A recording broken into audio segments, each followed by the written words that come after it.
Hey guys, EBPMAN here. Now in today's video, we're going to be talking about power charging options for all of your smart devices.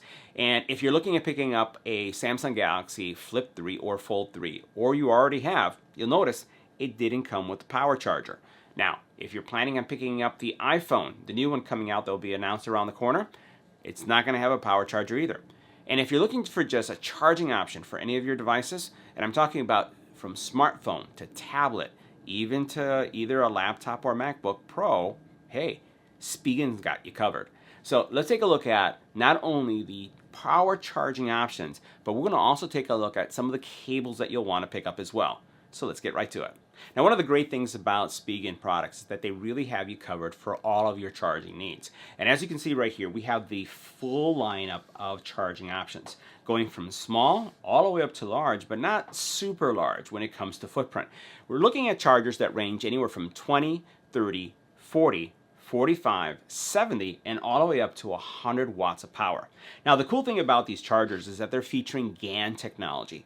And GaN technology is going to give you a little bit over 3 times faster charging capabilities. Matter of fact, these chargers also, if you are a Samsung user and you're looking for something that's going to charge your phone super fast, right? Because Samsung has charging, fast charging, and super fast charging, then guess what? These are going to support that. Not only that, but these also run 50% cooler than standard chargers. So they're going to deliver more power. They're going to be running faster than your other chargers. And then the other thing is that it's going to run 50% cooler, which is also good not only for your device, but then also for the power options that you have here. In addition to that, you're looking at that these devices, if you compare them to other chargers in the market, they're going to be 13 to 40% smaller. And that's important, especially if you want to keep something in your pocket. Check this out. This one right here, this little guy, look how tiny it is. 20 watts of power. 20 watts of power. Again, 13 to 40% smaller. So let's take a closer look at each one of these. And then the other thing I wanted to highlight is cabling. Many times, a lot of my friends pick up a new charger and they don't really get the benefit of the charger. And that's because they don't have a cable that matches. So we're going to take a closer look at these, and then we're also going to look at the cables themselves so you can make the right choice for your charging device. Now, if you're asking yourself, which charger would I choose based on this family of chargers? Well, that's going to be really based on what you're looking to charge and how many devices you're looking to charge. So let me show you the first one.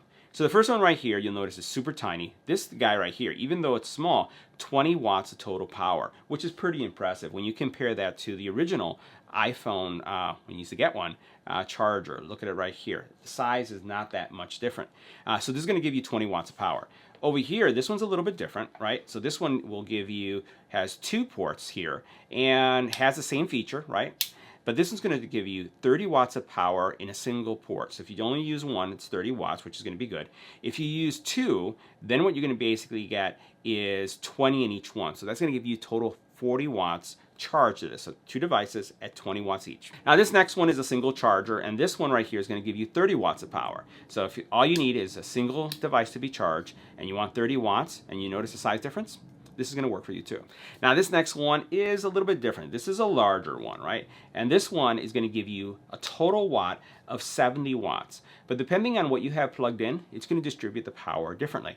So what you can expect is if you basically have, let's say, a single one plugged in, you're going to get 60 watts. That's pretty powerful, right? And if you have 2 plugged in, then it's going to distribute it a little bit differently. So you'll get that power split amongst these ports. And you're looking at, again, the flexibility to charge one device fast and the other one slower. On the box itself, it's going to tell you which port will have the higher rating, right? So you'll have, like, port 1 may go up to 50, port 2 may stay at 20. So each one of these are going to be charging differently if you have them both connected at the same time. Now this last one is the largest one, right? And this is going to give you a total of 100 watts in total. And again, not too large in any way, but the cool thing about this is that you're going to be able to get 45 in each one. So if you have them both used at the same time, then you're going to get 45 in each, right? And if you basically have one plugged in, then you're going to get the 100. So you get 100. So this is going to be able to charge something as small as your earbuds, your iPhone, your Samsung phone, all the way up to a laptop because of the 100 watt rating. Matter of fact, I would say around pretty much these 3 right here, depending on the type of device you have and the type of power consumption and the charging rate that you're looking for, would work with one of those larger devices. Now, cabling is really important, and this is where most of us cut it short. If you don't have the right cable, you're not going to get the best power output from the brick, and that means that your device is not going to charge at the rate that you could possibly charge at. So let's take a look at just this box really quick, because this is going to give us some of the specs here.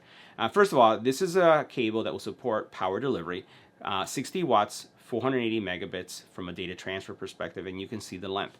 Now, as we take a look at the cable itself, it's nicely braided, right? It's going to be a very durable cable. I've had Spigen cables for years. It has a nice Velcro here that's going to keep it in place. And then as we take a look at this next one over here, what you'll notice too is that this one also, this is USB Gen 3, right? And this is going to give you really, really high transfer rates. Look at that. That is 40 gigabits. That's really fast. So this is going to be great if you want to be moving files back and forth. And this is also going to be fantastic for charging as well. It's a decently long cable. And as we take a look at this right here, you'll notice that it also is well braided. Actually, you know, given the power rating of this one, and if you compare it, you'll notice that the cable itself is a little bit thicker, right? Because of the actual power and data transfer rates that you can get out of this one. And you know, this is pretty common, especially when you think about any kind of power cables, electrical cables. You get a higher gauge. Over here, the last one that we're going to look at, this is for your iPhone. This is, again, has a lightning connector, has also support for power delivery, and it's going to charge fast and sync fast. And as we take a look at this one, again, it has the iPhone white and USB-C on one side, and then it has the lightning connector on the other. Each one of these paired with these chargers are going to be the best, are going to give you the best charging experience. So guys, that wraps up our review of the Spigen lineup of power options and also cable options that are going to satisfy the needs of all your smart devices. So remember, get the right cable, get the right power brick. The combination of both is going to make a big difference. And once again, enjoy any smart device that you pick up this season. See you in the next one.